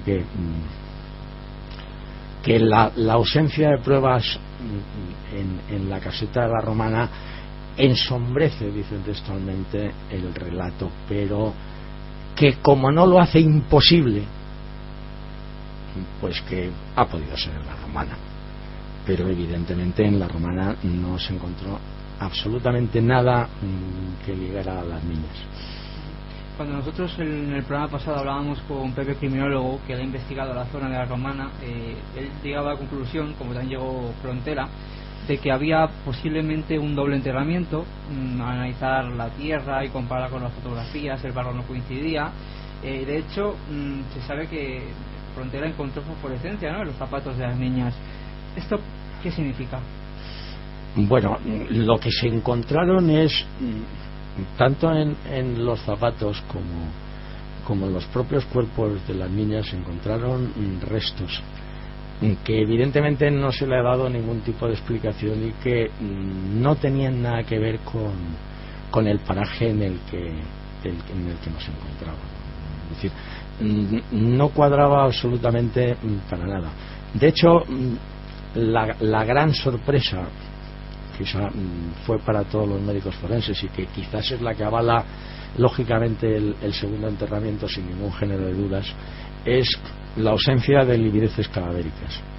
Yo llevo prácticamente 40 años ejerciendo el periodismo de sucesos y yo no he visto jamás un cadáver sin livideces cadavéricas. De hecho, es el gran enigma de Alcácer. Algo que no solamente lo dice Frontera, algo que reconocen los 6 médicos forenses que realizaron la primera autopsia, que es la ausencia de livideces. Las livideces, para la gente no lo sepa, es decir, cuando una persona se muere en cualquier posición, si tú te mueres sentado, pues la sangre lógicamente se va para abajo y se queda en las zonas de equilibrio y entonces la sangre se te queda en las piernas. Si tú te quedas en esa posición durante media hora, esas livideces ya se marcan y aunque tú muevas el cadáver 20 veces de sitio, esas livideces se siguen quedando ahí porque quedan completamente marcadas en el cadáver. En el caso de las niñas, lo lógico es que hubieran tenido livideces en la espalda y en las zonas posteriores tanto de los glúteos como de las nalgas, y no hay livideces cadavéricas. Durante el juicio, Frontela planteó la hipótesis del agua, que es la única que lógicamente puede cuadrar. Es decir, si un cadáver, en los cadáveres que han aparecido por ejemplo en el mar, no hay livideces cadavéricas. Dices, ¿por qué? Pues porque como el cadáver está constantemente en movimiento, la sangre no termina por fijarse en ningún sitio, y al no fijarse en ningún sitio no hay livideces cadavéricas. Pero en el caso este concreto es uno de los tremendos misterios de Alcácer, que yo no sé por qué los investigadores no han tenido ganas de trabajar en ese tema, porque a mí me parece auténticamente fascinante. Yo, que conozco bien el mundo de la criminología y los asesinos, no conozco un solo caso en el que estemos hablando de ausencia de livideces sin explicación. Pero es que esa ausencia de livideces lo que sí explica clarísimamente es que los hechos no se pudieron producir, como dicen Miguel Ricard. No pudieron matarlas a pie de fosa y enterrarlas en esa fosa, porque entonces habría habido livideces cadavéricas sí o sí. El hecho de no haber livideces cadavéricas implica con absoluta seguridad doble enterramiento, amén de las larvas, que fue otro de los gravísimos debates. Por el tiempo que los cadáveres llevaban enterrados, y estamos hablando de 75 días supuestamente según la versión oficial, hasta que se descubren, tanto los médicos forenses de Valencia como Frontela ponen de manifiesto la escasa cantidad de larvas existente, que es algo que llama poderosamente la atención. Eso evidentemente es otra de las pruebas que lógicamente implicaría que evidentemente esa escasa cantidad de larvas no está ahí, porque las larvas están en el lugar donde estaban enterradas, y cuando se han transportado han llegado con una escasa cantidad de larvas. Luego no se pudo examinar, ni nunca se ha podido examinar, ni una sola de esas larvas existentes, que sí están fotografiadas, porque los forenses de Valencia entendieron que no tenían ningún tipo de interés criminalístico y se fueron todas por el desagüe, como toda la tierra que rodeaba los cadáveres de las niñas, como algunos de los dientes y probablemente algún hueso. O sea, es decir, la realización de las autopsias, pese a realizarlas aparentemente por 6 médicos forenses, solamente las realizó uno, y se realizaron, yo no voy a decir que con mala fe ni muchísimo menos, pero en el sentido de decir, aquí esto está claro, las han matado, las han violado, y como lo que hay que hacer es terminar las autopsias cuanto antes, porque a las niñas hay que enterrarlas, esto es una conmoción, no se puede aplazar 2 días un entierro más, esta situación, pues se da por buena una situación que normalmente se produce pues en muchísimas de las autopsias que se realizan, porque la gente cree que es que las autopsias se hacen como las hacen en CSI o en Bones o en cualquiera de las series que uno está viendo. Y las autopsias en este país, en primer lugar, porque la ley de enjuiciamiento criminal lo único que pide a los médicos forenses es que averigüen la causa de la muerte, ¿sabes? Y la causa de la muerte aparentemente en las niñas estaba claro, porque tenían un agujero en la cabeza cada una. Entonces y el hecho de que se habían producido violaciones, pues desgraciadamente, dada la situación en la que se encontraban sus órganos genitales, lo demostraban clarísimamente. De hecho, también en las fosas se llegan a encontrar huesos que supuestamente no coinciden con las niñas, ¿no? Una epífisis distal, terreno derecho, si no me equivoco, y algunas vértebras. Bueno, ese es otro de los grandes misterios, pero son grandes misterios porque quieren que sean grandes misterios. Vamos. Cuando lo lógico y lo normal es que cuando en un instituto anatómico forense entran unos cadáveres que aparentemente han muerto por disparo, lo primero que se hace lógicamente es una radiografía para buscar los proyectiles, que es lo normal. En el caso de las niñas no se hizo. Sin embargo, en la segunda autopsia que al día siguiente realizó el profesor Frontela, sí hizo radiografías a los cadáveres, que fue lo que permitió encontrar la famosa cruz de Caravaca con la cadena que estaba incrustada en una de las vértebras dorsales de Desiré, que los médicos forenses, después de haber realizado una primera autopsia, no habían visto. Estamos hablando de una cadena al cuello con una cruz, y después de que 6 médicos forenses se han estado realizando una autopsia, no han visto que eso está dentro de un cadáver. Lo único que encuentran en la primera autopsia es un proyectil que sorprendentemente no tiene deformación alguna después de haber atravesado un cráneo, algo que es absolutamente imposible si estamos hablando de munición normal, de la que está al acceso de cualquier persona o de cualquier policía. Las balas y ese proyectil no es una munición. Esa munición no existe en España, no se vende en España y no hay manera humana de conseguirlos, porque son proyectiles que únicamente utilizan determinadas fuerzas especiales de determinados países del mundo. ¿Se encuentra un segundo proyectil? ¿Cuándo? Dices, pues al día siguiente, después de haber realizado las autopsias, cuando están limpiando las bolsas en las que se han trasladado los cadáveres, en una de las bolsas aparece un segundo proyectil. Nadie comprende cómo no se han mirado las bolsas con anterioridad y cómo luego lo tienen que añadir con posterioridad en el informe de autopsia los médicos forenses. Es decir, se la encontraron de absoluta casualidad. Y el tercer proyectil nunca ha llegado a aparecer. Ni ha llegado a aparecer ni lo han buscado. Se supone que durante los 3 días que duró la inspección ocular, inconcebiblemente no se pasaron detectores de metales, por lo menos que yo tenga constancia. Es decir, oficialmente no consta que se utilizaron. Lo que sí se hizo fue cribar toda la tierra de los alrededores, y fue donde aparecieron esos famosos 4 huesos que no cuadran. Pero no cuadran por una razón muy sencilla, que era el principio de tu pregunta. Los médicos forenses en su informe en Valencia no dicen que les falte ninguna vértebra cervical. Uno de los huesos que aparece es una vértebra cervical completamente laxis, que es la que une con el coxis y la que une con el cráneo.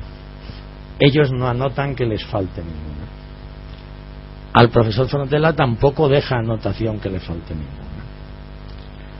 Entonces dices, esto es muy sencillo, vamos a ver las radiografías. Nunca se ha podido ver esa radiografía. De esas radiografías hay 2 juegos de copias y yo lo he pedido oficialmente, es decir, estando personado en el sumario.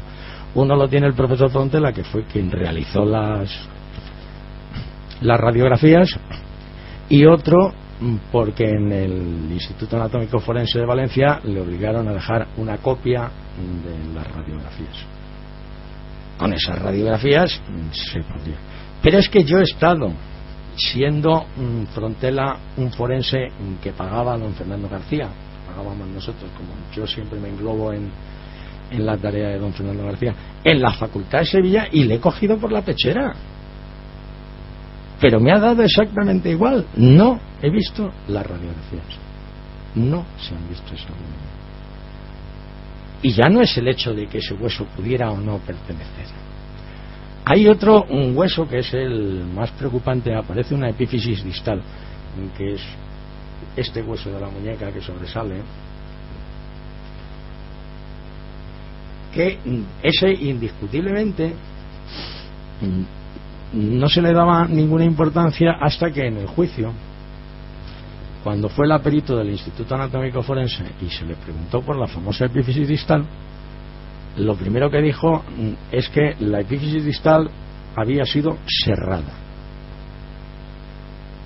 Está grabada en el juicio y consta en las actas. Y dijo que le había llamado muchísimo la atención el hecho de que los médicos se hubieran tirado porque lo hubieran hecho durante la autopsia, probablemente pues para averiguar la supuesta edad. Muchas veces las epífisis distales, si no están completamente soldadas, son las que sirven para en las edades de las niñas. Pero claro, cuando luego compruebas que nadie ha cerrado ninguna epífisis distal, dices, ¿cómo puede aparecer un hueso dentro de la fosa, debajo de la alfombra con los cadáveres? Porque aquí lo importante es la situación. Yo comprendo que a veces parece un poco de barullo, pero es decir, oficialmente Antonio Anglés y Miguel Ricard tenían un agujero hecho ya porque dice que enterraban una moto de carretera. Si tú entierras una moto, el carburador se llena de arena y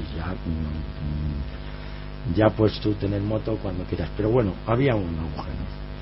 Allí cogen y lo primero que tiran es la alfombra, y encima de la alfombra los 3 cadáveres la doblan, echan un poco de tierra por encima y lo dejan tapado. Bueno, cuando se produce el levantamiento de los cadáveres, se sacan los cadáveres de las niñas y se saca la alfombra que tapa todos.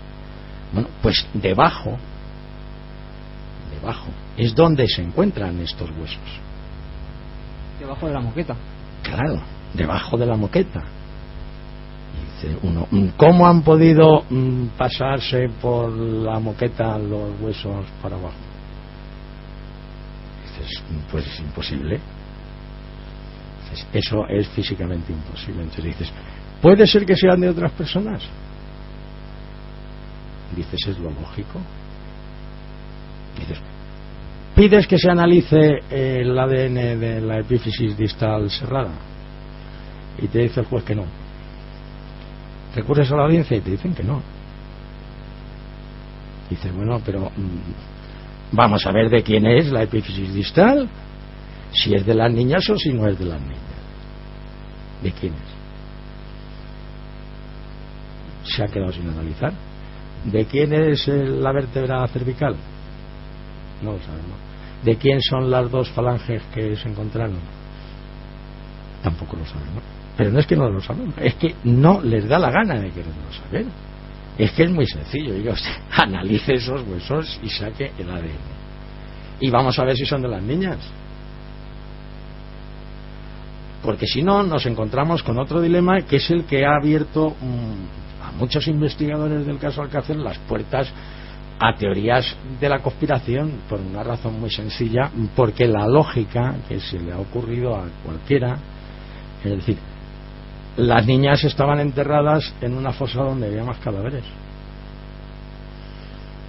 y cuando han traído los cadáveres de las niñas han venido algunos huesos que no pertenecen a esta historia, con lo cual estaríamos hablando de unos hechos con una repetición, no un hecho aislado completamente independiente en el caso de Emilia Antoni Desiré. Sin embargo, la negativa de los juzgados a hacer una prueba tan absolutamente sencilla como saber el ADN, pero claro, como saben que nos podemos encontrar con lo mismo de los vellos púbicos, es decir, ¿qué hacen vellos púbicos de otras personas que no sabemos quiénes son en los cadáveres de las niñas? Y esas son preguntas que tienen que tener respuesta alguna vez. ¿Ya? Esto tiene que tener respuesta. Eso no es... Eso es porque sí. Pero al final no las tienes. Es decir, ¿por qué? Porque no se quiere investigar. O sea, no hay un interés real en investigar qué es lo que sucede con todas estas guedejas que siguen quedando pendientes y que son las que evidentemente demuestran sin ningún género de duda la falsedad del relato de hechos probados. Nos estamos quedando sin tiempo, pero Fran, ¿más preguntas de los oyentes para Juan Ignacio? Sí, porque estamos desbordados, pero por ejemplo, sobre el tema del vídeo snuff que se comenta, por ejemplo nos lo comentaban Nozick, Zoroastro Allende, Fernando. Entonces, ¿qué opina al respecto? Bueno, durante el tiempo que don Fernando y yo y el grupo de personas con el que trabajábamos estuvimos investigando, pues evidentemente recibimos multitud de informaciones. Una de esas informaciones es una cinta de vídeo donde se ve, no con una excesiva calidad ni muchísimo menos, la tortura y asesinato de una niña cuyas facciones y cuerpo podrían pertenecer a Desiree. Nosotros, con una prueba como esta, don Fernando García, en una de las reuniones que nosotros mantuvimos con el ministro del Interior, él le hizo entrega del original de esa cinta que nosotros habíamos percibido. Yo tengo una copia y sigo manteniendo una copia de esa cinta. El hecho de no haberla hecho pública, o que quizás a lo mejor algún día habrá que hacerlo, es simplemente porque hay indicios de que pueda ser una cinta manipulada. Entonces esto es un tema tremendamente difícil. Sin embargo, como se rompieron las negociaciones con el Ministerio cuando empezó a dar calladas por respuesta, y cuando lo único que hicieron es quedarse con toda la documentación y pruebas que nosotros intentamos aportarles en todos los casos, y de pronto se cortó cualquier vínculo de comunicación y era como si nosotros ya no existiéramos, pues no se ha hecho público. Pero los rumores provienen de esa famosa cinta que existe. Ya para ir terminando, Juan Ignacio, nos quedamos sin tiempo, es una lástima porque podríamos estar aquí un montón de horas hablando por lo que vemos. Pues invitarme otro domingo y continuamos. Nosotros encantados. Esto es fácil. Nosotros encantados. Te queremos preguntar, así para finalizar, prácticamente en un titular, que nos digas si después de tus investigaciones tienes un perfil aproximado de las personas que pudieron hacer este crimen. Sí, lógicamente, más que el perfil. Después de tanto tiempo de investigaciones, al final los fantasmas no existen.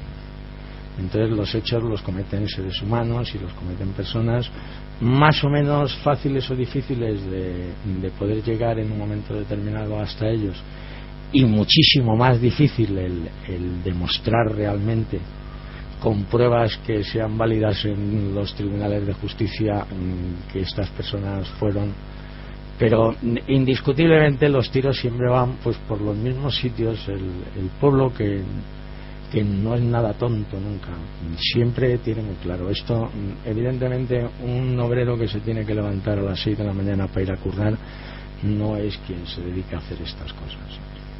Entonces, lógicamente, pues evidentemente siempre estamos hablando de personas con unos niveles tanto adquisitivos como sociales muy elevados. Te lo pregunto porque, por ejemplo, la autopsia del cuerpo de Miriam reveló una serie de datos y evidencias que no se correspondía con algo normal, según lo que podemos catalogar, ¿no? Estamos hablando de agresiones post-mortem que no son normales en un perfil delictivo común. No, hombre, es que es probablemente el gran interrogante al que hacer, que con ese no se atrevió ni el juzgado. O sea, cuando tú lees el relato de los hechos probados de la sentencia termina diciendo que las llevan a pie de fosa, Antonio Anglés las pega un tiro en la cabeza a cada una, las entierran y se acabó. Y lo que sí demuestra sin ningún género de duda, tanto la primera autopsia como la segunda, como los informes del Instituto Nacional de Toxicología, es que las niñas sufrieron penetraciones penianas y con objetos post-mortem. Las introducciones de objetos post-mortem son bastante anormales, pero dentro de lo que cabe una persona normal podría realizarlas. lógicamente las penianas cambia completamente. Es decir, el realizar el acto sexual con un cadáver no es algo que una persona sin patología pueda realizar. Eso no es una cosa absolutamente normal. Y entonces, como lo que sí está absolutamente demostrado es que esas introducciones se realizaron en las 3 niñas, eso evidentemente pues es otro de los puntos que descarta completamente a un homosexual como Antonio Anglés o a Miguel Ricard. Es decir, que pudieran haber sido capaces de poder haber realizado las aberraciones, pues bueno, pues de haberle amputado el pezón a una de las chicas o de haber hecho otro tipo de lesiones. Pues bueno, eso aparentemente, ayudado con algún tipo de sustancia y en un momento álgido, pues lo pueden realizar a lo mejor este tipo de personas. Pero lo que se dice acostarse con un cadáver, eso no lo hace una persona normal ni lo puede realizar una persona normal, con lo cual esa patología siempre nos está llevando a personas que además no lo han descubierto ayer. Es decir, son personas que esos actos de necrofilia tienen que seguirlos realizando. La necrofilia es una de las perversiones sexuales más extraña y que además normalmente según los tratados de medicina forense lleva unida a que las personas que lo comete es una persona con una enfermedad mental. No estamos hablando de una patología de comportamiento, ni de un psicópata, ni de un sociópata, no. Estamos hablando de alguien con un trastorno mental profundo. Eso evidentemente implica que existe esa persona como mínimo con ese trastorno mental profundo, más las personas que trabajan para él y que le facilitan y le permitan el poder tener este tipo de víctimas a su disposición. Eso es una evidencia, eso tristemente pasó en Alcácer. De hecho, Miguel Ricard nunca lo recogió en la versión oficial de sus declaraciones, pero está ahí. Por último, muchos oyentes también te preguntaban, al hilo de tus investigaciones, si tuvieses que volver atrás en el tiempo, ¿volverías a hacer lo que has hecho? Esa es la pregunta del millón. Por ganas, supongo que no. O sea, si a mí me dicen que tengo que volver a pasar el maldito calvario y lo que me ha supuesto personalmente en todos los sentidos, probablemente no, pero como al final uno lleva su cruz, dice, si yo encima reniego de algo que le he puesto todo el cariño, todo el interés y todas las ganas del mundo, pues me imagino que como soy un Quijote para esas cosas, pues volvería a hacerlo. Quizá de una forma diferente, pero evidentemente sí volvería a hacerlo, porque han salido muchísimas cosas positivas. Es decir, esto de que hablamos de todo ese tipo de chapucerío en las inspecciones oculares y en las autopsias a raíz de Alcácer y de todo lo que se montó con Alcácer, todo eso, hubo unos cambios importantísimos en la forma de ejecutar la medicina forense y las inspecciones oculares en España. Empezaron a cambiar las cosas y realmente en ese sentido, bueno, pues se consiguió un objetivo. Y el segundo, que yo estoy absolutamente convencido, no absolutamente convencido, estoy seguro completamente que hemos salvado la vida de más de una niña, y eso desde luego da sentido a mi vida más que de sobra. Bueno, pues ahí con esa frase nos quedamos, con esa reflexión. Decimos que podríamos seguir hablando horas y horas de este tema. Nuestro objetivo era sobre todo dejar claro, 20 años después, que todavía siguen abiertas muchas dudas y heridas del tema Alcácer, que la prescripción, que muchos dicen que llegará dentro de poco, quizá debería ser planteada, porque como vemos hay muchas dudas. Y nosotros, Fran, nos tenemos que quedar aquí, porque esto acaba ya. Sí, una pena, se ha pasado muy rápido y nada, simplemente menciono rápidamente a muchísima gente que ha realizado preguntas y que, por ejemplo, también le agradecen a usted, por ejemplo, Sergio Estebanes, pues que gente como usted es necesaria para luchar por la verdad. María Victoria, pues que es un valiente. Miguel Catalí, Fernando, Jorge Zaragoza y mucha gente más. Y también, por ejemplo, Eva María Valero, que es la coordinadora de la plataforma de apoyo a Juan Ignacio Blanco en Facebook y que le da todo su apoyo y admiración. Y yo les agradezco mucho su apoyo, y sobre todo a Eva María Valero, que algún día me gustaría dárselo personalmente, no la conozco, pero que ha realizado un trabajo en defensa mía sin conocerme, que yo desde luego le quiero agradecer desde aquí. Coral, que muchas gracias por estar aquí. Muchas gracias a vosotros por darme la oportunidad de estar junto con un gran profesional como es Juan Ignacio Blanco. Un verdadero lujo, de verdad. Gracias. Gracias a David Cuevas por estar aquí. Y nada, Juan Ignacio, que decirte que estamos encantados con tu presencia. Nos habría encantado estar más tiempo contigo, porque de verdad que es un lujo que un periodista como tú, un hombre valiente, como decíamos al principio, pues haya dado el paso y está aquí con nosotros hoy. Pues yo ya os lo he dicho antes, cuando queráis estoy a vuestra disposición. Yo, con periodistas con sensibilidad y honradez, estoy dispuesto a colaborar y a trabajar siempre que haga falta. Muchísimas gracias por todo. Muchísimas gracias. Y nosotros volvemos dentro de poco, porque esto es decir que hemos vuelto, hemos estado de pequeño parón académico por los exámenes, pero estamos aquí de vuelta y prometemos muchas nuevas historias y más investigaciones. Recordar que esto se queda aquí, pero continuará. Esto ha sido, es y será La Quinta Esfera. Gracias a todos.